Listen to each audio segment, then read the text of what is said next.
पाकिस्तानी कौम को खौफ दिलवा दिलवा के इतना डरा दिया है कि हम अपने हुकूक भी नहीं मांग सकते, हम इतने गिर चुके हैं। आज आज़ाद पाकिस्तान के अंदर लोगों को उठा के ले गए। एक डॉक्टर आफिया, उसकी माँ का मुझे टेलीफोन आया रोती हुई कि बेटी गई ट्रेन स्टेशन में, इस्लामाबाद जाने लगी, वहाँ से गायब भी हो गई, अभी तक ना पता चला किधर गई।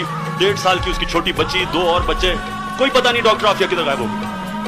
वो सैफुल्लाह पराचा, उसकी बीवी का टेलीफोन आया, 2 साल से शुगर का पेशेंट, कोई चार्जेस नहीं लगाए, इनके ऊपर गायब किए हुए हैं, अबडक्ट किए हुए हैं। ऐसे कई और केसेस हैं। तो ये सारी पॉलिसी इसलिए कामयाब हो रही है क्योंकि हमारी जो लीडरशिप है वो लोगों को पहले खौफ दिलवाती है कि जी अगर हमने ये ना किया तो अमेरिका बर्बाद कर देगा, और उसके बाद जो भी हमारे राइट्स वायलेट करना चाहती है वो कर सकती है। पाकिस्तानी कौम को बताना चाहिए कि कभी भी पॉलिसी खौफ के ऊपर नहीं बनती, पॉलिसी प्रिंसिपल्स पे बनती है। कौम अपने इंटरेस्ट को सामने रख के बनाती है, अपने विजन को सामने रखती है कि किस मकसद से पाकिस्तान बना है। एक नई पॉलिसी आई है एनलाइटेंड मॉडरेशन।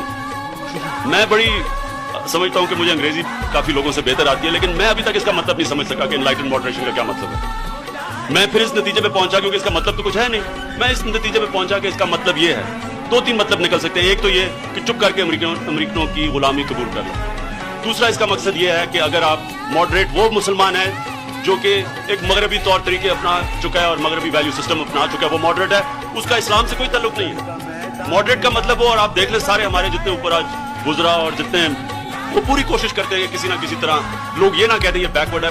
बैकवर्ड और आगे मॉडर्न मुसलमान या मॉडरेट मुसलमान वो है जो कि एक वेस्टर्नाइज मुसलमान है। तो ये एक इसका जो सबसे बुरा नुकसान है वो हमारे नौजवानों पे, और वो नौजवानों पे अगर आपने नुकसान देखना तो हमारी टीवी चैनल्स आप देखें, उसमें एक कल्चर निकला है कि जो वेस्टर्नाइज चीज़ है इसमें फख्र किया जाता है कि अगर मैं वेस्टर्न हूँ तो फख्र है। वेस्टर्नाइजेशन और मॉडर्नाइजेशन को कंफ्यूज किया जा रहा है।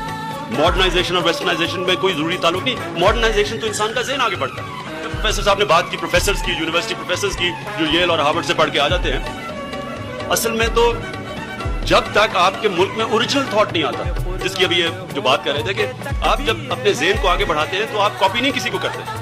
आप जरूर सारी दुनिया में से नॉलेज गैदर करें, लेकिन फिर उसको खुद प्रोसेस करें। ओरिजिनल थॉट तो वो होता है। तो आज हमारे मुल्क में वेस्टर्नाइजेशन के नाम पे वेस्टर्न कल्चरल इंपीरियलिज्म को इम्पोज किया जा रहा है हमारे मुल्क में। और वो जिस तरह मैंने कहा टीवी पे आप रिफ्लेक्ट कर लें कि ऐसे लग रहा है कि नौजवानों को, और ये सिग्नल दिया जा रहा है नौजवानों को कि अगर आपने मॉडर्न होना है तो एक वेस्टर्न क्लोन बन जाए।